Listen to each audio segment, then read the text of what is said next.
कहानियों से भरा हुआ है। उनमें से एक हैं रणवीर राजा राणा सांगा, जिन्होंने मुगलों और अन्य शत्रुओं से भारत को बचाने के लिए कई बार युद्ध किए। राणा सांगा मेवाड़ के राजा थे और उनका शासनकाल 1509 से 1527 ईस्वी तक रहा। वह अपनी वीरता, साहस और रणनीतिक कुशलता के लिए जाने जाते हैं। इस वीडियो में हम राणा सांगा द्वारा लड़े गए प्रमुख युद्धों की चर्चा करेंगे, उनकी रणनीतियों और शत्रुओं के खिलाफ उनकी विजय के उपायों पर ध्यान देंगे। राणा सांगा का जन्म 1482 में हुआ था। वह राणा कुंभा के पोते थे। उनका पूरा नाम सांगा राणा कोट सर्वोत्तम था। राणा सांगा के समय में मेवाड़ एक महत्वपूर्ण शक्ति बन चुका था।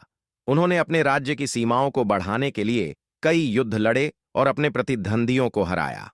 1. खातोली का युद्ध 1517 ई। राणा सांगा का सबसे प्रसिद्ध युद्ध खातोली का युद्ध था, जो 1517 ईयान में लड़ा गया। यह युद्ध मेवाड़ और दिल्ली सल्तनत के बीच हुआ था। दिल्ली के सुल्तान इब्राहिम लोधी ने मेवाड़ पर आक्रमण करने का फैसला किया, लेकिन राणा सांगा ने उनकी सेना का डटकर मुकाबला किया। इस युद्ध में राणा सांगा ने अपने साहस और रणनीति का परिचय दिया। उनकी सेना ने लोधी की सेना को करारी हार दी और इब्राहिम लोधी को मैदान छोड़कर भागना पड़ा। यह युद्ध न केवल मेवाड़ की शक्ति का प्रतीक बना, बल्कि राणा सांगा की वीरता की गाथा को भी अमर कर दिया। 2. गागरोन का युद्ध 1519 ईस्वी। गागरोन का युद्ध राणा सांगा और मालवा के सुल्तान महमूद खिलजी द्वितीय के बीच हुआ था। यह युद्ध 1519 ई में लड़ा गया और इसमें राणा सांगा ने एक बार फिर अपनी वीरता का परिचय दिया। महमूद खिलजी ने मेवाड़ पर आक्रमण किया, लेकिन राणा सांगा ने उनकी सेना को धूल चटा दी। इस युद्ध में राणा सांगा ने न केवल मालवा की सेना को हराया, बल्कि महमूद खिलजी को बंदी भी बना लिया। हालांकि बाद में उन्होंने महमूद खिलजी को रिहा कर दिया, जो उनकी उदारता और शूरवीरता का प्रतीक था।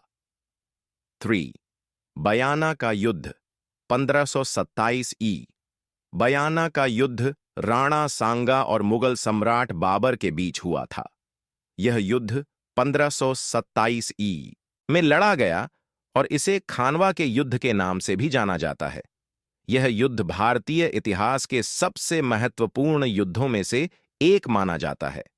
राणा सांगा ने बाबर के खिलाफ एक विशाल सेना का नेतृत्व किया, जिसमें राजपूतों के अलावा अन्य हिंदू राजाओं की सेनाएं भी शामिल थीं। हालांकि इस युद्ध में राणा सांगा को हार का सामना करना पड़ा। बाबर ने अपनी तोपखाने और रणनीति का उपयोग करके राणा सांगा की सेना को पराजित किया। इस युद्ध में राणा सांगा गंभीर रूप से घायल हो गए, लेकिन उनकी वीरता और साहस ने उन्हें इतिहास में अमर बना दिया। 4. सिवाना का युद्ध। सिवाना का युद्ध राणा सांगा और गुजरात के सुल्तान मुजफ्फर शाह द्वितीय के बीच हुआ था। यह युद्ध 1520 ई के आसपास लड़ा गया। गुजरात के सुल्तान ने मेवाड़ पर आक्रमण किया, लेकिन राणा सांगा ने उनकी सेना को करारी हार दी। इस युद्ध में राणा सांगा ने अपनी रणनीति और साहस का परिचय दिया, जिससे उनकी प्रतिष्ठा और बढ़ गई। 5. चित्तौड़गढ़ की रक्षा। राणा सांगा ने चित्तौड़गढ़ की रक्षा के लिए भी कई युद्ध लड़े। चित्तौड़गढ़ मेवाड़ की राजधानी थी और इसे बचाने के लिए राणा सांगा ने कई बार शत्रुओं का सामना किया। उन्होंने न केवल चित्तौड़गढ़ को शत्रुओं से बचाया, बल्कि इसे एक अजेय किले के रूप में स्थापित किया। राणा सांगा की वीरता और रणनीति। राणा सांगा ने अपने जीवन काल में कई युद्ध लड़े और हर युद्ध में उन्होंने अपनी वीरता और रणनीति का परिचय दिया। उन्होंने न केवल मेवाड़ की रक्षा की, बल्कि भारतीय संस्कृति और धर्म की रक्षा के लिए भी संघर्ष किया। उनके युद्धों ने न केवल उन्हें एक महान योद्धा के रूप में स्थापित किया, बल्कि उन्हें भारतीय इतिहास का एक अमर नायक बना दिया। राणा सांगा की विरासत आज भी हमारे दिलों में जीवित है। उनके युद्धों और बलिदानों ने न केवल मेवाड़ को मजबूत किया, बल्कि भारतीय इतिहास को भी समृद्ध किया। उनकी वीरता और साहस की गाथा आज भी हमें प्रेरणा देती है। राणा सांगा ने अपने जीवन में जो संघर्ष किए, वे न केवल उनके लिए बल्कि पूरे भारत के लिए गौरव का विषय हैं। राणा सांगा द्वारा लड़े गए युद्ध इतिहास के पन्नों में दर्ज हैं। उनकी वीरता, साहस और रणनीति ने उन्हें एक महान योद्धा और नेता के रूप में स्थापित किया। राणा सांगा की गाथा हमें यह सिखाती है कि साहस और दृढ़ संकल्प से कोई भी लक्ष्य प्राप्त किया जा सकता है।